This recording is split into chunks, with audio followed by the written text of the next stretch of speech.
ਭਾਜੀ ਸਤਿ ਸ਼੍ਰੀ ਅਕਾਲ, ਕੀ ਹਾਲ ਚਾਲ? ਕੱਲ ਯਾਰ ਮੈਂ ਤੁਹਾਡੀ ਵੀਡੀਓ ਦੇਖੀ ਸੀਗੀ ਤੇ ਮਤਲਬ ਕੁਰਸੀਆਂ ਵੀ ਟੇਬਲ ਚੱਕੇ ਵੀ ਮਤਲਬ ਉਹ ਕਿੰਨਾ ਨਾਲ ਫਿੱਟ ਹੋਇਆ ਸੀ ਪਹਿਲਾਂ ਇਹ ਦੱਸੋ। ਮਤਲਬ ਇੱਧਰ ਹੋਇਆ ਸੀਗਾ ਉਧਰ ਹੋਇਆ ਸੀਗਾ? ਰਾਈਟ ਟੂਵਰਡਸ ਰਾਈਟ ਵਾਲੇ ਨਾਲ ਹੋਈ ਸੀਗਾ ਭਾਜੀ। ਠੀਕ ਹੈ। ਸਿਸਟਰ ਸ਼ਾਮ ਨੂੰ ਆਉਂਦੇ ਮੇਰੇ ਸਟਾਫ ਹੁੰਦਾ ਭਾਜੀ, ਉਹਨਾਂ ਤੇ ਕੁਰਸੀ ਚੱਕ ਕੇ ਮਾਰੀ ਗਈ ਸੀ। ਠੀਕ ਹੈ। ਮੈਂ ਅੱਜ ਭਾਜੀ ਨੂੰ ਰਿਕੁਐਸਟ ਕਰਕੇ ਆਪਣੀ ਰੀਲ ਪਵਾਈ ਸੀਗੀ ਭਾਜੀ। ਓਕੇ। ਕਿ ਸਾਡੇ ਨਾਲ ਤੁਹਾਨੂੰ ਭਾਜੀ ਦਬਾਇਆ ਜਾ ਰਿਹਾ, ਰਾਈਟ, ਸਾਨੂੰ ਕੰਮ ਨਹੀਂ ਕੀਤਾ ਕਰਨ ਦੇ ਜਾ ਰਿਹਾ, ਸਾਨੂੰ ਦੋਨਾਂ ਪਾਸਿਓਂ ਦਬਾਇਆ ਜਾ ਰਿਹਾ ਭਾਜੀ। ਠੀਕ ਹੈ। ਸਾਨੂੰ ਕਦੇ ਨਾ ਕਦੇ ਲੈਫਟ ਵਾਲੇ ਕਦੇ ਰਾਈਟ ਵਾਲੇ ਦੋਨੋਂ ਟੌਰਚਰ ਕਰਦੇ ਆ ਭਾਜੀ। ਕਦੇ ਮੇਰੇ ਸਿਸਟਰ ਆਉਂਦੇ, ਮਦਰ ਆਉਂਦੇ, ਟੌਰਚਰ ਕਰਦੇ ਆ। ਪਹਿਲਾਂ ਮੈਂ ਟੌਰਚਰ ਕਿਸ ਤਰੀਕੇ ਦਾ ਦਿੰਦਾ ਭਾਜੀ? ਇੱਧਰ ਸਟੀਲ ਦੇ ਟੇਬਲਸ ਲਾ ਦਿੰਦੇ। ਠੀਕ ਹੈ। ਸਟੀਲ ਦੇ ਟੇਬਲਸ ਲਾ ਕੇ ਸਾਡਾ ਕਸਟਮਰ ਰੋਕਦੇ ਆ, ਸਾਡਾ ਸਟਾਫ ਇੱਧਰ ਜਾਂਦਾ ਹੈ ਤਾਂ ਉਹਨਾਂ ਨੂੰ ਅਬਿਊਜ਼ ਕਰਦੇ ਆ ਭਾਜੀ। ਠੀਕ ਹੈ। ਤੇ ਭਾਜੀ ਇਹ ਰੈਗੂਲਰ ਰੂਟੀਨ ਹੈ ਇਹਨਾਂ ਦਾ। ਰੈਗੂਲਰ ਭਾਜੀ ਜਦੋਂ 1.5-2 ਸਾਲ ਹੋ ਗਿਆ ਇੱਥੇ ਕੰਮ ਕਰਦੇ ਨੂੰ। ਅਸੀਂ ਐਡਮਿਨਿਸਟ੍ਰੇਸ਼ਨ ਨਾਲ ਵੀ ਗੱਲ ਕੀਤੀ ਹੈ, ਅੱਛਾ ਇੱਕ ਗੱਲ ਦੱਸੋ, ਕੋਈ ਐਦਾਂ ਦੀ ਵੀ ਗੱਲ ਹੋਈ ਸੀ ਕਿ ਹਾਂ ਵੀ ਤੁਹਾਡੇ ਮੁੰਡੇ ਨੇ ਕਿਹਾ ਹੋਵੇ ਇਹਨਾਂ ਦੇ ਮਤਲਬ ਫਾਦਰ ਨੂੰ ਕਿ ਤੈਨੂੰ ਦੇਖ ਲਾਂਗੇ, ਵੱਢ ਦਾਂਗੇ, ਕੁਛ ਐਦਾਂ ਦਾ? ਨਹੀਂ ਭਾਜੀ ਏਦਾਂ ਦਾ ਕੁਝ ਨਹੀਂ ਸੀਗਾ। ਓਕੇ। ਇਹ ਸਿਰਫ ਟੇਬਲ ਇਹਨਾਂ ਨੂੰ ਕਿਹਾ ਸੀ ਸਟੀਲ ਦਾ ਟੇਬਲ ਸਾਈਡ ਕਰ ਦੋ। ਠੀਕ ਹੈ। ਸਟੀਲ ਦਾ ਟੇਬਲ ਸਾਈਡ ਕਰਨ ਲਈ ਇਹਨਾਂ ਨੂੰ ਕਿਹਾ ਸੀਗਾ। ਉਸ ਤੋਂ ਬਾਅਦ ਆ ਕੇ ਇਹ ਆਪ ਹੀ ਆ ਕੇ ਸਾਡੇ ਮੁੰਡੇ ਨੂੰ ਕਹਿਣ ਲੱਗ ਗਏ। ਓਕੇ। ਉਸ ਤੋਂ ਬਾਅਦ ਭਾਜੀ ਗੱਲ ਵੱਧਦੀ ਗਈ। ਤੁਸੀਂ ਫਿਰ ਦੇਖ ਹੀ ਲਿਆ ਇਹਨਾਂ ਦੇ ਮੁੰਡੇ ਨੇ ਪਹਿਲਾਂ ਕੁਰਸੀ ਮਾਰੀ ਹੈ। ਅੱਛਾ। ਤੇ ਜਿਹੜਾ ਮਤਲਬ ਇੱਕ ਮੁੰਡਾ ਵੀ ਦੇਖ ਰਹੇ ਸੀ ਆਪਾਂ ਵੀਡੀਓ ਦੇ ਵਿੱਚ ਜਿਹਦੇ ਕੋਲ ਰੋਡ ਜੀ ਸੀਗੀ, ਉਹ ਕੌਣ ਸੀਗਾ? ਮਤਲਬ ਕੌਣ ਸੀਗਾ ਉਹ? ਰੋਡ ਕਿਹੜੀ ਭਾਜੀ ਜਿਹਨੂੰ ਮੈਨੂੰ ਸ਼ੇਅਰ ਕੀਤੀ ਹੈ ਵੀਡੀਓ ਹੁਣ ਤੇ? ਹਾਂ ਰੀਸੈਂਟਲੀ ਉਹ ਭਾਜੀ ਨਾਲ ਦਾ ਹੀ ਸੀਗਾ ਮੁੰਡਾ। ਓਕੇ। ਹਾਂ ਨਾਲ ਦਾ ਹੀ ਮੁੰਡਾ ਭਾਜੀ। ਉਹ ਸ਼ਾਮ ਨੂੰ ਰੋਡ ਲੈ ਕੇ ਘੁੰਮ ਰਿਹਾ ਸੀਗਾ। ਓਕੇ। ਹਾਂ ਬੁਲੀ ਕਰਦੇ ਹੁਣ ਬੇਸਿਕਲੀ ਉਹਨੂੰ ਕਿੱਦਾਂ, ਹੁਣ ਮੈਟਰ ਨੂੰ ਕਿੱਦਾਂ ਰਿਜ਼ੋਲਵ ਕੀਤਾ ਜਾ ਸਕਦਾ ਤੁਹਾਡੇ ਹਿਸਾਬ ਨਾਲ? ਕੀ ਕਰੀਏ? ਕੀ ਮੈਟਰ ਨੂੰ ਭਾਜੀ ਪੀਸ ਐਂਡ ਹਾਰਮਨੀ ਮੇਨਟੇਨ ਕਰਕੇ ਰਿਜ਼ੋਲਵ ਕੀਤਾ ਜਾ ਸਕਦਾ। ਆਪਾਂ ਸਾਰੇ ਪੜ੍ਹੇ ਲਿਖੇ ਆ ਭਾਜੀ। ਓਕੇ। ਕੋਈ ਆਊਟਸਾਈਡਰ ਹੈ ਨਹੀਂ ਇੱਥੇ, ਲੋਕਲਾਈਟਸ ਹੈ ਭਾਜੀ। ਬੈਠ ਕੇ ਪਿਆਰ ਨਾਲ ਗੱਲ ਨੂੰ ਸੁਲਝਾਇਆ ਜਾ ਸਕਦਾ ਭਾਜੀ। ਰੋਜ਼ ਦੀ ਗੱਲ ਨਾਲ ਪਹਿਲਾਂ ਵੀ ਕਿਹਾ ਸੀਗਾ ਵੀਡੀਓ ਦੇ ਅੰਦਰ ਕਿ ਮਾਰਕੀਟ ਦਾ ਇਨਵਾਇਰਨਮੈਂਟ ਖਰਾਬ ਹੁੰਦਾ। ਹੁਣ ਵੀ ਮੈਂ ਇਹੀ ਕਹਿ ਰਿਹਾ ਕਿ ਮਾਰਕੀਟ ਦਾ ਇਨਵਾਇਰਨਮੈਂਟ ਖਰਾਬ ਹੁੰਦਾ। ਆਪ ਉਸ ਗੱਲ ਕਰਕੇ ਭਾਜੀ ਸੁਲਝਾ ਸਕਦਾ। ਸਮਝ ਗਿਆ। ਕੁਛ ਹੋਰ ਤੁਸੀਂ ਕਹਿਣਾ ਚਾਹੋ? ਹੋਰ ਭਾਜੀ firm the very initial stage ਇਹਨਾਂ ਦਾ ਇਹੀ ਸੀਗਾ ਕਿ ਇਹ ਰੈਂਟ ਤੇ ਆਇਆ, ਇਹਨੂੰ ਕੱਢਿਆ ਜਾਵੇ because they are the owners, they own the shops and they just want me to walk out. ਤੇ ਇੱਕ ਗੱਲ ਦੱਸੋ, ਕੋਈ ਰੀਸੈਂਟਲੀ ਜਿੱਦਾਂ ਤੁਸੀਂ ਮੈਨੂੰ ਦੱਸਿਆ ਸੀਗਾ ਕਿ ਓਨਰ ਨੂੰ ਵੀ ਅਪਰੋਚ ਕੀਤੀ ਗਈ ਤੁਹਾਡੇ? ਮੇਰੇ ਓਨਰ ਕੋਲ ਵੀ ਦੋਨੋਂ ਗਏ ਸੀਗੇ। ਦੇ ਸੈਟ ਕਿ ਅਸੀਂ 1 ਲੱਖ ਰੁਪਏ ਰੈਂਟ ਦੇ ਦਾਂਗੇ, ਇਹਨਾਂ ਤੋਂ ਵਕੀਟ ਕਰਾ दो। So he started saying because of them only कि हमें वेकेट करा दो, हम परचेज कर लेंगे या फिर हम इसको बाहर निकाल देंगे। ओके। ਤੇ ਹੁਣ ਮਤਲਬ ਕੋਈ ਓਨਰ ਨੇ ਤੁਹਾਡੇ ਤੇ ਕੋਈ ਕੇਸ ਵਗੈਰਾ ਵੀ ਕੀਤਾ ਜਾਂ ਕੋਈ? ਓਨਰ ਕਹਿ ਰਿਹਾ ਮੈਨੂੰ ਵਿਕੇਟ ਕਰਨ ਲਈ ਬਿਕੋਜ਼ ਆਫ them ਓਨਲੀ, ਕਿਉਂਕਿ ਇਹ ਬਾਰ-ਬਾਰ ਇਹ ਜਾ ਰਹੇ ਉਹਦੇ ਕੋਲ, ਉਹਨੂੰ ਪਰੇਸ਼ਾਨ ਕਰ ਰਹੇ ਆ। And he is a very nice man, he is a very kind man, he is a very godly man. ਉਹਨੂੰ ਪਰੇਸ਼ਾਨ ਕਰ ਰਹੇ ਭਾਜੀ ਰੋਜ਼ ਜਾ ਕੇ। ਉਹਨੂੰ ਕਹਿ ਰਹੇ ਸਾਨੂੰ ਇਹ ਪਰਚੇਸ ਕਰਨ ਨੂੰ ਦੇ ਦੇ ਜਾਂ ਫਿਰ ਸਾਨੂੰ ਰੈਂਟ ਤੇ ਦੇ ਦੇ। ਵੀ ਪੇ ਅ ਹਾਇਰ ਰੈਂਟ ਬੈਟਰ ਦੈਨ ਹਿਮ।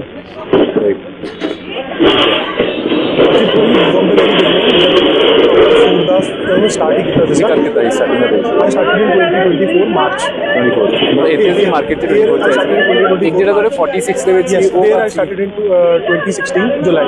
2016 ਜੁਲਾਈ ਦੇ ਵਿੱਚ। ਉੱਥੇ ਕਿਸ ਨਾਮ ਦਾ ਸੀਗਾ ਤੁਹਾਡਾ? ਉੱਥੇ ਭਾਜੀ ਮੇਰਾ ਸੀਗਾ ਬਰਗਰ ਜੀਪੀਟੀ ਦੇ ਨਾਮ। Burger GPT. ਹਾਂ। Here I took a franchisee of Burger Point, then I changed it to Burger GPT. Then I started here 2 brands, Burger GPT as well as Coffee Order. Okay. Yes. ਤੇ ਇੱਥੇ ਜਦੋਂ starting ਜਿਹੜੀ ਤੁਸੀਂ ਆਏ ਸੀ burger GPT use ਕੀਤਾ ਸੀਗਾ ਨਾਮ ਨਾ, ਸੋ ਹੁਣ ਜਦੋਂ ਅਸੀਂ ਕਾਫੀ ਆਰਡਰ ਕੀਤਾ ਹੈਗਾ, ਹੁਣ ਜਦੋਂ ਨਾਲ ਵਾਲੀ ਸ਼ਾਪ ਨੂੰ ਵੀ ਕਿਤੇ ਨਾ ਕਿਤੇ ਹੈਗਾ ਕਿ ਨਾਮ ਸੇਮ ਹੈਗਾ, ਉਹਦਾ ਕੀ what exactly they have done is ਕਿ they were asking me ਕਿ ਤੂੰ ਇੱਥੋਂ ਵਾਕ ਆਊਟ ਕਰ ਜਾ, ਨਹੀਂ ਤਾਂ ਅਸੀਂ ਤੇਰੀ ਸ਼ਾਪ ਬੰਦ ਕਰਾ ਦਾਂਗੇ। ਪਹਿਲਾਂ ਇਨੀਸ਼ੀਅਲੀ ਵੀ ਇਹਨਾਂ ਨੇ ਇਹੀ ਕੀਤਾ, ਹਰ ਕਸਟਮਰ ਨੂੰ ਫੜ ਕੇ, ਬਿਕੋਜ਼ ਦੇ ਵਰ ਹੈਵਿੰਗ ਕਲਾਇੰਟਸ। ਸਾਰਿਆਂ ਨੂੰ ਪਤਾ ਹੈ ਕਲਾਇੰਟਸ ਇੱਧਰ ਜੋ ਵੀ ਆਉਂਦੇ ਸੀਗੇ they were aware of them. ਠੀਕ ਹੈ। They were aware of them. I was the new one. Only 46 people or the crowd over from there who are visiting here, they only knew them. ठीक है। ਇਹਨਾਂ ਨੇ convince ਕੀਤਾ ਕਿ ਇਹਨਾਂ ਕੋਲ ਨਾ ਜਾਓ from the very first day. Plus ਮੈਂ ਡਰਿੰਕਸ ਵੇਚਦਾ ਸੀਗਾ, ਮੈਂ ਕਾਫੀ ਵੇਚਦਾ ਸੀਗਾ। I use premium coffee beans from the very started, from the very beginnings. ਇਹਨਾਂ ਨੇ ਕਿਹਾ ਤੂੰ ਕਾਫੀ ਵੇਚਣੀ ਛੱਡ ਦੇ, don't you dare sell drinks here, just focus on the food items. Otherwise we will throw you out, we both will throw you out. I cannot name them, but they said we both will throw you out. So I asked them with folded hands many times outside the shops, not in the camera, maybe near parking. I asked them many times कि don't do this, I don't have my father, just help me out or we will do together. ਕਹਿੰਦੇ ਨਹੀਂ, we have a brand, you have to work out.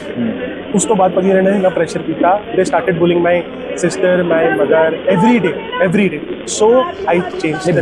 bullying ਦੇ ਵਿੱਚ ਕੀ ਹੁੰਦਾ ਸੀਗਾ? ਮਤਲਬ bullying ਦੇ ਵਿੱਚ whenever my sister's mother enters, their staff and the owner started bullying them. Whenever they sit, they start bullying them every time, each and every time, including the owner and his son. His son was the big culprit. He's not visiting the shop because of case going on with him. He's not visiting the shop. Right, मतलब वो नहीं आंदा हैगा। Yes, he was super loud at that point of time. Right. He was super loud. Even earlier, I have videos also. Right. ਤੇ ਇੱਥੇ ਤੁਹਾਨੂੰ ਕਿੰਨਾ time ਹੋ ਚੁੱਕਿਆ ਹੈ ਮਤਲਬ It's been 1.5 years or more than 1.5 ਸਾਲ ਹੋ ਚੁੱਕੇ ਹਾਂਜੀ ਰਾਈਟ, ਮਤਲਬ ਜਿਹੜੇ ਤੁਸੀਂ ਨਾਮ ਚੇਂਜਸ ਵੀ ਕੀਤੇ ਹੋਏ ਅਪਰੋਕਸੀਮੇਟਲੀ 1 ਸਾਲ ਹੋ ਚੁੱਕਿਆ ਹੈ। more than that, sir, more than that. More than that. ਹਾਂਜੀ ਰਾਈਟ। ਤੇ I asked him ਕਿ we can go together, ਕਹਿੰਦਾ ਨਹੀਂ ਤੈਨੂੰ ਸਟ੍ਰਿੰਗਸ ਛੱਡਣੀਆਂ ਹੀ ਪੈਣਗੀਆਂ at any point of time, ਨਹੀਂ ਤਾਂ ਤੈਨੂੰ ਅਸੀਂ ਬਾਹਰ ਕੱਢ ਦਾਂਗੇ। ਠੀਕ ਹੈ, ਬਟ ਐਦਾਂ ਬੇਸਿਕਲੀ ਦੇਖੋ ਤੁਸੀਂ ਹੈ ਪਹਿਲਾਂ ਕਿ ਵੀ ਵੀ ਭਾਜੀ- ਸਿਚੁਏਸ਼ਨ ਐਦਾਂ ਦੀ ਔਕਵਰਡ ਹੈ ਕਿ ਤੁਸੀਂ ਵਿੱਚ ਬੈਠੇ ਹੋ। ਇੱਕ ਮੈਂ ਤੁਹਾਨੂੰ ਦੱਸਦਾ ਹੋਰ, ਪਹਿਲਾਂ ਵੀ ਇੱਕ ਹੋਰ ਮੁੰਡਾ ਸੀਗਾ ਜਿਸ Right. Was just like he was running a pizza brand. Pizza brand. This they ਹਾਂ, did ਦੇਖਿਆ same ਸੀਗਾ thing ਮੈਂ। with him. They did entirely same thing with him. Because they said we are a brand and you are nothing in front of us. We have money, we are the owners of this shop. ਕਹਿੰਦੇ ਨਾ ਮੇਰੇ ਨਾਮ ਤੇ ਜ਼ਮੀਨ ਬੋਲਦੀ ਹੈ, ਇਹ ਕਹਿੰਦਾ ਮੇਰੇ ਨਾਮ ਤੇ ਜ਼ਮੀਨ ਬੋਲਦੀ ਹੈ, ਤੂੰ ਕੌਣ ਹੈ? ਬਿਲਕੁਲ ਸਹੀ ਗੱਲ ਹੈ, ਬਿਲਕੁਲ ਸਹੀ ਗੱਲ। ਹੁਣ ਇਹਦਾ ਫਿਰ ਕਿੱਦਾਂ ਸੋਲੂਸ਼ਨ ਕਰੀਏ? ਦੇਖੋ Solution ਇਦਾਂ ਦਾ ਰੋਜ਼ ਹੋਏਗੀ ਹੈ ਨਾ, ਪ੍ਰੋਬਲਮ ਦੇਖੋ ਵੱਧਦੀ ਜਾ ਰਹੀ ਹੈ ਬਹੁਤ ਜ਼ਿਆਦਾ। ਭਾਜੀ ਪ੍ਰੋਬਲਮ ਪ੍ਰੋਬਲਮ ਇਹਦਾ ਫਿਰ ਕੀ ਸੋਲੂਸ਼ਨ ਕਰੀਏ? ਜਾਂ ਉਹਨਾਂ ਨਾਲ ਗੱਲ ਕਰੀਏ ਜਾਂ ਉਹਨਾਂ ਨੂੰ ਮੈਟਰਸ ਪੁੱਛੀਏ ਕਿ ਹਾਂ ਵੀ ਇਦਾਂ ਕਿਉਂ ਕਰ ਰਹੇ ਹੋ, ਕੀ ਰੀਜ਼ਨ ਹੈ, ਕੀ ਕੀਤਾ ਜਾ ਸਕਦਾ ਹੈ, ਮਤਲਬ ਇਹਨੂੰ ਕਿੱਦਾਂ ਰਿਜ਼ੋਲਵ ਕੀਤਾ ਜਾਏ? ਕਿਉਂਕਿ ਦੇਖੋ ਵੱਧਦੀ ਜਾਏਗੀ ਮੈਨੂੰ ਲੱਗ ਰਿਹਾ ਗੱਲ ਕਰਕੇ ਭਾਜੀ ਆਪਾਂ ਤੁਸੀਂ ਉਹਨਾਂ ਦਾ ਪੱਖ ਲੈ ਸਕਦੇ ਹੋ, ਆਪਾਂ ਬਹਿ ਕੇ ਵੀ ਗੱਲ ਕਰ ਸਕਦੇ ਹਾਂ ਜਿੱਦਾਂ ਤੁਸੀਂ ਕਹੋਗੇ। We can go at with that. ਹਾਂ, ਕਿਉਂਕਿ ਮਤਲਬ ਬੈਟਰ ਹੈ ਦੇਖੋ ਪੀਸਫੁਲੀ ਇਹਨੂੰ ਆਪਾਂ ਰਿਜ਼ੋਲਵ ਕਰੀਏ, ਇਟ ਇਜ਼ ਗੁੱਡ। ਅਦਰਵਾਈਜ਼ ਕੀ ਹੈ ਕਿਤੇ ਨਾ ਕਿਤੇ ਨਾ ਉਹ ਕਹਿ ਲਓ ਪ੍ਰੋਬਲਮ ਵੱਧ ਜਾਂਦੀ ਹੈ। ਤੇ ਬਿਲਕੁਲ। ਤੇ ਚਲੋ ਤੁਹਾਡੀ ਸਾਈਡ ਆਫ ਦਾ ਸਟੋਰੀ ਅਸੀਂ ਸੁਣ ਲਈ ਹੈ। ਕੋਈ ਐਦਾਂ ਦਾ ਪੁਆਇੰਟ ਜਿਹੜਾ ਰਹਿ ਗਿਆ ਹੋਵੇ ਡਿਸਕਸ ਕਰਨਾ ਤੁਹਾਡੇ ਹਿਸਾਬ ਨਾਲ? ਭਾਜੀ ਇੱਕ ਹੋਰ ਪੁਆਇੰਟ ਵੀ ਹੈ ਕਿ ਕਿਸੇ ਦੀ ਦੁਕਾਨਦਾਰੀ ਨੂੰ ਸ਼ਾਮ ਨੂੰ ਨਾ ਰੋਕਿਆ ਜਾਏ। ਉੱਥੇ ਜਿਵੇਂ ਫਰਮ ਦ ਵੈਰੀ ਸਟਾਰਟਿੰਗ ਦਾ ਫਰਸਟ ਸ਼ਾਪ ਕਮ ਹੇਅਰ, ਠੀਕ ਹੈ, ਉਧਰ ਮੁੰਡੇ ਖੜਾ ਕੇ ਕਸਟਮਰ ਨੂੰ ਡਿਸਗਾਈਜ਼ ਨਾ ਕੀਤਾ ਜਾਵੇ। ਬਿਲਕੁਲ, ਕਿਉਂਕਿ ਕਿਸੇ ਦੀ ਤੁਸੀਂ ਰੋਜੀ ਰੋਟੀ, ਕਿਸੇ ਦੀ ਰਿਜ਼ਕ ਦੇ ਉੱਤੇ ਅੱਖ ਰੋਗੋਗੇ ਤਾਂ ਤੁਹਾਡਾ ਕਦੇ ਭਲਾ ਨਹੀਂ ਹੋਣਾ। ਕਿਸੇ ਦੀ ਰੋਜੀ ਰੋਟੀ ਰਿਜ਼ਕ ਦੇ ਉੱਤੇ ਅੱਖ ਨਾ ਰੱਖੀ ਜਾਏ। ਸਟੀਲ ਦੇ ਟੇਬਲਸ ਲਾ ਕੇ ਬਲੌਕੇਜ ਨਾ ਕੀਤੀ ਜਾਏ ਭਾਜੀ। ਸਟੀਲ ਦੇ ਟੇਬਲਸ ਲਾ ਕੇ ਪ੍ਰੋਪਰ ਏਰੀਆ ਨੂੰ ਕ੍ਰਾਸ ਨਾ ਕੀਤਾ ਜਾਏ। ਕਿਸੇ ਦੇ ਕਾਊਂਟਰ ਨੂੰ ਨਾ ਲਗਵਾਇਆ ਜਾਏ, ਕਿਸੇ ਦੀ ਰੋਜੀ ਰੋਟੀ ਨੂੰ ਨਾ ਲਗਵਾਇਆ ਜਾਏ। ਇਹੀ ਰਿਕੁਐਸਟ ਹੈ, ਇਹੀ ਸਾਡੀ ਅਰਦਾਸ ਹੈ। ਹਾਂ, ਤੇ ਮੈਨੂੰ ਇੱਕ ਗੱਲ ਦੱਸਿਓ, ਜਿੱਦਾਂ ਤੁਹਾਡੇ ਕੋਲ ਵੀ ਕਿੰਨਾ ਸਟਾਫ ਹੋਏਗਾ ਇਸ ਟਾਈਮ ਤੇ? ਕਿੰਨੇ? 5 to 6 ਪੀਪਲ ਭਾਜੀ। 5 ਤੋਂ 6 ਮੇਰੀ ਭਾਜੀ ਸਵੇਰੇ 4 ਵਜੇ ਦੁਕਾਨ ਖੁੱਲੀ ਹੁੰਦੀ ਹੈ, ਮੇਰੇ ਕੋਲ ਸ਼ਿਫਟਸ ਮੁੰਡੇ ਆਉਂਦੇ। ਅੱਛਾ, ਸ਼ਿਫਟ ਆਉਂਦੇ। ਬਾਕੀ ਦੋਨਾਂ ਦੀ ਭਾਜੀ ਜਿਹੜੀ ਦੁਕਾਨ ਹੁੰਦੀ ਹੈ ਕੰਟੀਨਿਊਸਲੀ 10 ਤੋਂ ਲੈ ਕੇ 10 ਜਾਂ 11 ਤੋਂ 11 ਖੁੱਲੀ ਹੁੰਦੀ ਹੈ। 11 ਤੋਂ 11 ਮੇਨ ਤਾਂ ਈਵਨਿੰਗ ਤੇ ਬਹੁਤ ਰਸ਼ ਹੁੰਦਾ ਹੈ ਨਾ, ਬਹੁਤ ਈਵਨਿੰਗ ਤੇ ਬਹੁਤ ਐਗਜ਼ੈਕਟਲੀ ਦੇ ਡੂ ਇਸ ਫਰਸਟ ਸ਼ਾਪ ਵਾਲੇ ਇਹ ਮੁੰਡੇ ਖੜਾ ਦਿੰਦੇ ਆਪਣੇ ਦੇ ਪੁੱਟ 5 to 6 ਪੀਪਲ। ਕਿੰਨੇ ਮੁੰਡੇ ਹੈਗੇ? approximately 12 to 13 people। 12 ਮੁੰਡੇ ਹੈਗੇ। They have a bouncer also ਜਿਹੜਾ ਸਾਹਮਣੇ ਬਹਿ ਕੇ ਦੇਖਦਾ ਹੈ ਤੇ ਆਪਣੇ ਮੁੰਡਿਆਂ ਨੂੰ ਗਾਈਡ ਕਰਦਾ ਹੈ ਕਿ ਤੂੰ ਇੱਧਰ ਜਾ, ਤੂੰ ਇੱਧਰ ਜਾ, ਤੂੰ ਇੱਧਰੋਂ ਕਸਟਮਰ ਫੜ ਕੇ ਲਿਆ, ਤੂੰ ਇੱਧਰੋਂ ਕਸਟਮਰ ਫੜ ਕੇ ਲਿਆ। ਜਿਹੜਾ ਟ੍ਰੈਂਡ ਸੈਟਰ ਇਹਨਾਂ ਨੇ ਬਣਾਇਆ 34 ਦੀ ਮਾਰਕੀਟ ਇਹਨਾਂ ਨੇ ਬਣਾਇਆ। Left people have made the trend centre ਕਿ ਮੁੰਡੇ ਫੜ ਕੇ ਕਸਟਮਰ ਲੈ ਕੇ ਆਉਣਗੇ। Plus they have appointed a bouncer for that. counter person, 3 people on counter, one outside the bouncer is there and outside 5 people and inside there are 6 people। वही है, मतलब काफी मुश्किल हो चुकी है ਤੁਹਾਨੂੰ है ना, ਕੰਮ ਚਲਾਣਾ ਕਰਨਾ, ਕਾਫੀ ਚੀਜ਼ਾਂ मतलब ਕੰਫਲਿਕਟਿੰਗ ਹੋ ਚੁੱਕੀ ਹੈ। ਬਟ ਸਟਿਲ ਭਾਜੀ ਕਰ ਰਹੇ ਭਾਜੀ, ਕਰ ਰਹੇ ਹੋ, ਤੁਹਾਡੀ ਹਿੰਮਤ ਹੈ ਦੇਖੋ ਆਬਵੀਅਸਲੀ। ਤੇ ਬਾਕੀ ਇਹਨੂੰ ਦੇਖਦੇ ਹਾਂ ਕਿੱਦਾਂ ਪੀਸਫੁਲੀ ਆਪਾਂ ਰਿਜ਼ੋਲਵ ਕਰ ਸਕਦੇ ਹਾਂ। ਤੇ ਇੱਕ ਵਾਰੀ other side of the story ਵੀ ਆਪਾਂ ਦੇਖਦੇ ਹਾਂ ਕੀ ਮੈਟਰ ਹੈ। ਜਿੰਨਾ ਪੀਸਫੁਲੀ ਰਿਜ਼ੋਲਵ ਹੋ ਸਕੇ ਉਹਨਾਂ ਬੈਟਰ ਹੈ। ਉਹਦੇ ਨਾਲ ਬੇਸਿਕਲੀ ਕੀ ਹੈ, ਮਾਰਕੀਟ ਦੇ ਵਿੱਚ ਨਾ ਉਹ ਨਹੀਂ ਹੁੰਦਾ ਹੈਗਾ, ਵਧੀਆ ਰਹਿੰਦਾ। ਕਿਉਂਕਿ ਜਦ ਲੋਕੀ ਕਸਟਮਰ ਆਉਂਦੇ ਨੇ ਹਨਾ, ਉਹ ਫਿਰ ਦੇਖਦੇ ਕਿ ਯਾਰ ਇਹ ਆਲਰੇਡੀ ਆਪਸ ਚ ਇੰਨਾ ਕੰਫਲਿਕਟ ਹੈ, ਤੇ ਉਹ ਕਿਤੇ ਨਾ ਕਿਤੇ ਕਸਟਮਰ ਵੀ ਖਰਾਬ ਹੁੰਦਾ, ਮਾਰਕੀਟ ਖਰਾਬ ਹੁੰਦੀ ਹੈ, ਕਸਟਮਰ ਖਰਾਬ ਹੁੰਦਾ ਹੈ, ਨਾਮ ਖਰਾਬ ਹੁੰਦਾ ਹੈ। ਸੋ ਆਪਾਂ ਨਹੀਂ ਚਾਹੁੰਦੇ ਦੇਖੋ 34 ਸੈਕਟਰ ਦੀ ਇੰਨੀ ਵਧੀਆ ਮਾਰਕੀਟ ਹੈ ਨਾ, ਤੇ ਮਤਲਬ ਇਹਨਾਂ ਚੀਜ਼ਾਂ ਕਰਕੇ ਹੋਵੇ। ਤੇ ਚਲੋ thank you so much for your ਮਤਲਬ ਦੱਸਣ ਵਾਸਤੇ ਆਪਣੇ ਸਾਈਡ ਦੀ ਸਟੋਰੀ। ਠੀਕ ਹੈ, ਤੇ ਇਸ ਤੇ ਆਪਾਂ ਦੇਖਦੇ ਹਾਂ ਕਿੱਦਾਂ ਵਰਕਆਊਟ ਕਰ ਸਕਦੇ ਹਾਂ। ਸਤਿ ਸ਼੍ਰੀ ਅਕਾਲ ਜੀ। ਸਤਿ ਸ਼੍ਰੀ ਅਕਾਲ, ਕੀ ਹਾਲ ਚਾਲ? ਤੇ ਤੁਹਾਡਾ ਕਿਸ ਨਾਮ ਤੋਂ ਹੈਗੀ ਸ਼ਾਪ? ਮੇਰੀ ਚੈਪਸਿਨ ਬਾਈਟਸ। ਚੈਪਸਿਨ ਬਾਈਟਸ, ਰਾਈਟ। ਤੇ ਅੱਛਾ, ਮੈਨੂੰ ਇੱਕ ਗੱਲ ਦੱਸੋ, ਮੈਂ ਨਾ ਰੀਸੈਂਟਲੀ ਵੀਡੀਓ ਦੇਖੀ ਸੀਗੀ ਤੇ ਉਸ ਚ ਮੇਰੀ ਉਹਨਾਂ ਨਾਲ ਵੀ ਗੱਲ ਹੋਈ ਸੀ ਭਾਜੀ ਨਾਲ। ਤੇ ਤੁਸੀਂ ਮੈਨੂੰ ਦੱਸੋ what is your side of the मतलब ਜਿਹੜਾ ਹੈਗਾ। सो बेसिकली क्या है कि जब किसी को कोई चीज मिसयूज करनी है, कोई भी सीसीटीवी, वो एक छोटी क्लिप काट के उसको दिखा देगा एंड देन वही विदाउट एनी फैक्ट्स, विदाउट कुछ भी उन्होंने एक अपनी स्टोरी, साइड की स्टोरी बोल दी एंड उसको पब्लिश कर दिया एंड उसमें क्या मुझे नेगेटिव दिखा दिया, right. So the thing is हुआ क्या था, ये स्टार्टिंग कैसे हुई? ये स्टार्ट यहाँ से हुई कि उनका एक एम्प्लॉय था, ठीक है। सो वो कंटिन्यूसली मेरे कुछ कस्टमर्स बैठे थे टेबल पे, उनको हरास कर रहा था बार बार कि आप इधर आओ, कॉफी पियो, यहाँ बेकार खाना मिलता है और वही सब। तो हम लोग इस चीज पे नहीं ध्यान देते, हम कस्टमर्स की जजमेंट पे छोड़ देते हैं कि ठीक है, उन्हें पता है क्या सही क्या नहीं, वो अपने आप ही नहीं जाएंगे। बट वो बहुत ज्यादा हो रहा था, तो मेरे बाई चांस मेरे फादर वहाँ थे, नहीं तो मैं और मेरे फादर वहाँ नहीं होते, यूजुअली मैनेजर ही होते।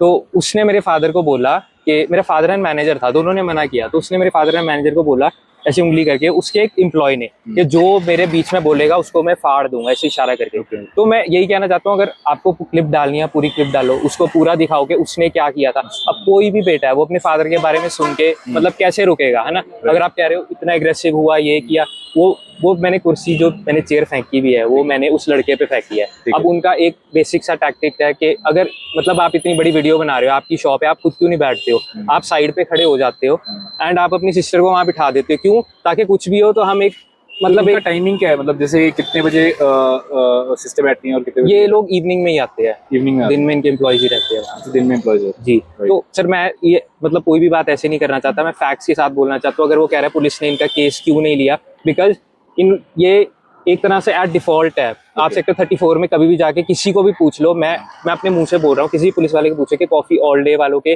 कुछ कंप्लेन है, कोई वहाँ कंप्लेन भी लेके जाता है ना मार्केट की, तो वो सबसे पहले पूछते हैं कॉफी ऑल डे वालों की तो नहीं है, ये उनकी हम नहीं सुनते। उनका डेली का काम है, डेली उन्होंने कॉल करना है पुलिस को एंड ऑल।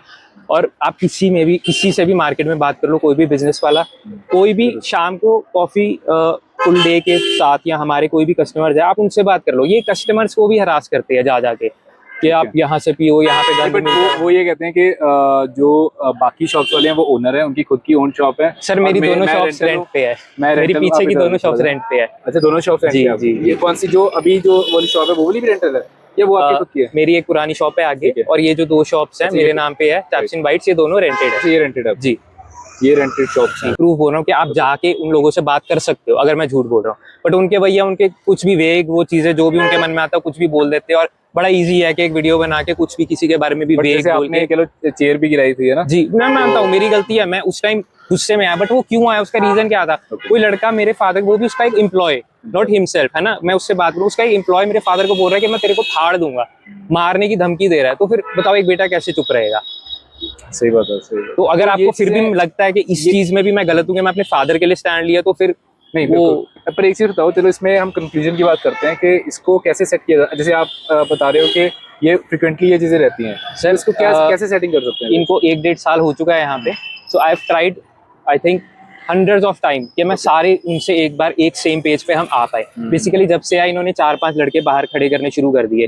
कोई भी कस्टमर पास करना, they won't let him pass without bothering कि ये लो यहाँ हो। इवन गर्ल्स, मैंने स्पेशली कहा था कि भाई लड़कियों को तो मत किया करो, एंड देन यही वो सेफ्टी, वो वुमेन कार्ड खेल रहे कि वुमेन की सेफ्टी नहीं है। मैं हर एक उस बंदे को जो को लगता है कि मैं गलत हूँ, मैं उसको इनवाइट करना चाहता हूँ, आप एक दिन शाम को वहाँ पे आके देखो कि क्या माहौल होता है। 4-5 लड़के यहाँ खड़े, 4-5 लड़के आगे मेन्यू पे खड़ा किया, आप इजीली पास ही नहीं कर सकते। They will block your way and they will say कुछ ऑर्डर करो, कॉफी ऑर्डर करो। वो ये कहते हैं कि मेरा रास्ता दोनों रोक लेते हैं, इधर से भी रोक लेते हैं। आप मैं आपको वही कह रहा हूँ, आप कोई भी ऐसा मेरे को वहाँ पे मार्केट में किसी से पूछ दो, अगर मैंने आज तक भी कोई बंदा खड़ा किया हो वहाँ पे, जहाँ तक की बात है वो स्टील टेबल्स की, वो हम अपने टेबल को, ताकि हमारे कस्टमर्स को ये हरास ना करे, क्योंकि कंटिन्यूसली हरास करते हैं उनको। बार बार कोई बैठा खा रहा है, उनके सामने मेन्यू कर देंगे, हमसे ऑर्डर करो, सिर्फ उसको ब्लॉक करने के लिए हमने वो स्टील टेबल लगाए थे। हर चीज की एक रीजनिंग है। अब मैं आपको एक साइडेड स्टोरी बताऊं कि ये ऐसे करते हैं, तो वो आपको लगेगा हाँ वही सही है।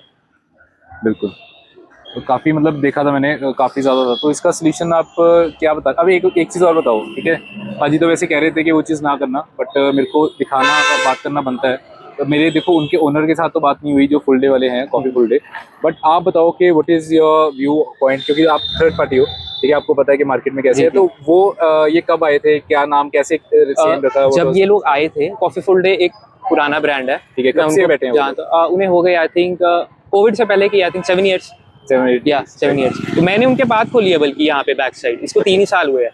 तो उनका एक अच्छा क्वालिटी है, अच्छा एक टेस्ट है। उन्होंने एक सेकंड यहाँ पे रुक जाओ, एक सेकंड, मैं बस ये चेक कर रहा हूँ, आ रहे हैं ना आप? 0.6 ही है, सही है, हाँ ठीक है। तो उधर बात कर रहे हैं, ठीक है। तो आप ये बताओ कि जैसे नाम को लेके भी, वैसे हमारी बात हुई थी सबसे भी, वो कह रहे थे कहीं इस फुल डे के नाम से है, उनकी फुल डे के नाम से है, तो ये सेम है, तो इसकी वजह से ही बहुत कन्फ्लिक्ट रहता है। तो कॉन्फ्लिक्ट सिर्फ इसकी वजह से नहीं है, पहले ये बर्गर जीपीटी के नाम से आए थे, देन दे सॉ के कॉफी की सेल उनकी ज्यादा है, तो उन्होंने एक सिमिलर सा नाम को रख दिया। एंड कॉन्फ्लिक्ट ये नहीं है, कॉन्फ्लिक्ट सबको पता है, ये मैं अपने मुंह से नहीं बोल रहा, ना मैं किसी और के उस पर कमेंट करना चाहता हूँ, बट कॉन्फ्लिक्ट ये है कि अगर कोई किसी के काउंटर पे कस्टमर खड़ा है, आप उसको बॉदर मत करो कि वहां से मतलब यहाँ दो, हम कौन सा जहर मिला के दे रहे हैं, या आप दूसरे के कस्टमर को पीछे जाके बोलो कि आप इनसे मत पिया करो, ये तो थूकते हैं। मतलब this is very cheap tactics, है ना। देर मतलब वो अपनी वीडियो में बात कर रहे हैं कि फूड की इनोवेशन होनी चाहिए, ये होना चाहिए, मतलब आप मेरा फूड मेन्यू आके देखो, मैं खुद एक मतलब मैंने खुद HM की हुई है, मैंने काम किया होटल्स में, ठीक है। सो आप उस चीज की बात करो, आपकी खुद पहले एक बार स्ट्रैटेजी तो देखो आप क्या करो। सब कस्टमर्स को वहाँ पे पता है, आप किसी भी शाम को आके कॉफी फुल डे वालों के, डेली के बहुत कस्टमर है जो डेली आते हैं, आप कभी भी उनसे आके बात करो कि एक्चुअल प्रॉब्लम क्या, आप कॉफी फुल डे में क्यों नहीं पीते हो एंड ऑल डे में क्यों नहीं पीते, they will let you know better. Customer ही बता पाएगा। जी, कस्टमर बता पाएगा, मैं अपनी मुंह से नहीं बोलना चाहता, बट यही है कि वो बॉदर बहुत करते हैं कस्टमर्स को एंड आसपास के लोगों बट को। कहीं ना कहीं मेरे को लग रहा है सेम नाम क्यों रखा गया कि वही कि हाँ भी कस्टमर्स को maybe to confuse the customers के ये सेम ही है, सेम है कि ये But सेम है उसमें ताकि उनके कस्टमर्स शायद धोखे से एक इधर बात आ जाए। बताओ, अगर चलो हम एक पॉजिटिव सेंस में बात करते हैं कि अगर पाजी फिर दोबारा से पुराना नाम रख लेते हैं, हाँ जी, ठीक है, तो आपको क्या लगता है कि भाई ये कंफ्लिक्ट कम हो जाएगा? मैंने इनिशियली जब मेरी इनसे बात भी होती थी तो मैंने यही कहा था कि जैसे मेरा टोटली मेन्यू डिफरेंट है, मेरा इंडियन एंड चाइनीज का है, ओके, एंड तंदूरी स्टार्टर्स वगैरह रहते हैं। इधर था कॉफी फुल डे, ये आए थे बर्गर के कंसेप्ट से, बर्गर पिज्जा। तो एक जो गैप होता है ना, जो एक स्ट्रीट टाइप बनी हुई है हमारी, वो गैप फिल हो रहा था बहुत अच्छा।